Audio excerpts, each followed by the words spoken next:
Любі мої діти, як швидко минає час. Зовсім не віриться, що 6 років тому в цей день ви зайшли до класу малесенькими п'ятикласниками, допитливо і трошки злякано зазираючи мені у вічі. А сьогодні ви такі дорослі хлопчики та дівчатка, 11-класники. Погодьтесь, шкільна пора – це найкращий час в житті будь-якої людини. А наша школа завжди зустрічає учнів у День знань і кожного дня з розпростертими обіймами. Сьогодні свято, але я впевнена, кожен з вас має особливе почуття – хвилювання. Адже попереду новий навчальний рік, який стане для вас останнім шкільним роком, найважливішим і найбільш особливим. Протягом цього року вас, як і раніше, чекатимуть нові відкриття, оцінки, контрольні та домашні завдання.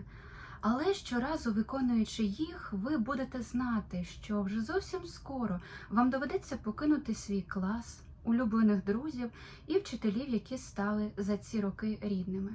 Тому, любі мої, цінуйте ці прекрасні дні своєї юності і проживайте їх так, щоб спогади завжди зігрівали ваші серця. Вчіться, діти, бо знання – це велика сила, яка рухає світ.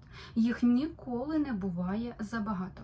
І ми всі, ваші батьки та вчителі, дуже сподіваємося, що ви станете саме тими людьми, завдяки яким наш світ рухається вперед. Пам'ятайте, що ми завжди поруч з вами і готові в усьому допомогти. Ви – наше майбутнє.